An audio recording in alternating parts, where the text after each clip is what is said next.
अस्सलाम वालेकुम, मैं हूं तबस्सुम रियाज रांझा और आप देख रहे हैं ABN और साउथ डिजिटल। अगर आम इंतखाबात की बात की जाए तो 8 फरवरी को होने जा रहे हैं हमारे मुल्क के अंदर आम इंतखाबात, और हमारे जो नुमाइंदगान हैं वो पूरे मुल्क के सर्वेज करते हैं।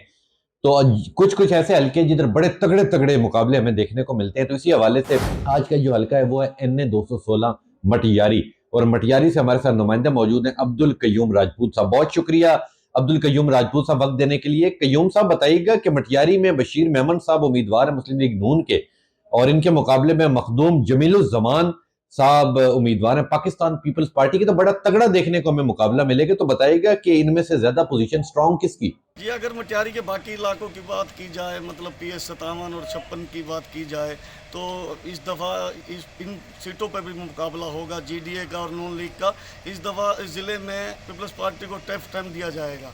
अच्छा, रोशनी डालिएगा कि अक्सर हम लोग इंतखाबात से पहले देखते हैं कि जो उम्मीदवार होते हैं वो अवाम में पैसा तकसीम करना शुरू कर देते हैं ताकि लोग उस लालच की वजह से हमें वोट देते हैं। ऐसी कोई चीज देखी है आपने? जी नहीं, ऐसी तो कोई बात नज़र नहीं आई कि कैंडिडेट ने किसी अवाम में पैसे दिए हों, मगर यहाँ के कैंडिडेटों को ये पता है कि हमने जीतना है, क्योंकि वो पर उम्मीद होते हैं, मगर वो पैसे लेने वालों में से हैं, देने वालों में से नहीं है। जी अच्छा, बताइएगा कि क्योंकि आप मटियारी के बाकी इलाकों में भी सर्वेस करते रहे, तो बताइएगा कि मटियारी के अगर बाकी इलाकों की बात की जाए तो वहां पे आपको क्या नजर आ रहा है कि सबसे ज्यादा वहां पे मकबूलियत किस जमात की है? जी बिल्कुल रांझा साहब, मैं आपको बताता चलूँ। NA 216 की बात की जाए ज़िला मटियारी की, तो ये हमेशा पाकिस्तान पीपल्स पार्टी के पास ही रही है, और इस पे हम मुतअद्दिद बार मखदूम अमीन फ़हीम जीतते आए, उनके बाद उनके बेटे जीतते आए, मगर अब इस बार बशीर मेमन नून लीग के आने से बिल्कुल मुकाबला कांटेदार नज़र आ रहा है। हम लोग अक्सर देखते हैं कि इलेक्शन करीब आते ही तरक्याती काम शुरू हो जाते हैं, रोडें पक्की होना शुरू हो जाती हैं, गलियां कूचे जो होते हैं, छोटे मोटी जो मसले मसाइल होते हैं वो हल होना शुरू हो जाते हैं ताकि अवाम उसे देख के वोट दे। तो ऐसी कोई चीज देखी है आपने वहां पे? जी नहीं, तरक्याती काम तो शुरू ना हो सके, जो चल रहे थे वो भी बंद हो गए, क्योंकि यहाँ तरक्याती काम मटियारी में तो देखा जाए तो हुए ही नहीं है। इलेक्शन से पहले की बात की जाए, इलेक्शन के बाद की बात की जाए, यहाँ कोई तरक्याती काम नहीं हुआ। अच्छा, अगर हल्का 216 की बात की जाए, ने 216 की, तो वहां पे ज्यादातर मसले मसाइल आपको किस चीज के नजर आ रहे हैं? जी रांझा साहब, आपको बताता चलूँ, यहाँ के मसाइल हैं पानी, बिजली, गैस और टूटी हुई सड़कें,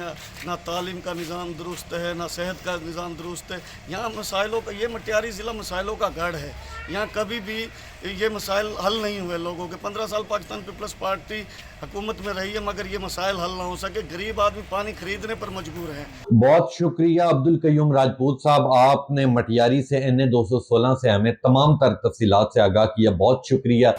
अक्सर जो हमारे नुमाइंदगान सर्वेस करते हैं मुख्तलिफ हलकों के, तो अक्सर तकरीबन उस तरह का रिजल्ट भी निकल आता है इलेक्शन में, पर अक्सर उसके बरक्स भी निकलते हैं रिजल्ट। तो इसका फैसला 8 फरवरी को होगा कि अवाम किसे चाहती है, किसे मुंतखब करके हुक्मरान बनाना चाहती है। इसका फैसला अवाम करेगी, और अवाम 8 फरवरी को निकलेगी, और देखते हैं कि वो किसे जितवाती है, किसे हरवाती है, किसे अपोजिशन तक पहुंचवाती है। तो ये तमाम तर जो नुमाइंदे हमारे हैं, ये तमाम तर अपने अपने इलाकों के में रिपोर्ट देते हैं। तो आज का जो हल्का था वो मटियारी था। NA 216 से हमारे साथ अब्दुल कय्यूम राजपूत साहब मौजूद थे, जिन्होंने तमाम तर तफसीलात बताई। तो इंशाल्लाह मिलूंगा आपसे अगले प्रोग्राम में। तब तक के लिए अपने मेजबान तबस्सुम रियाज रांझा को दीजिए इजाजत। अल्लाह नेगेबान।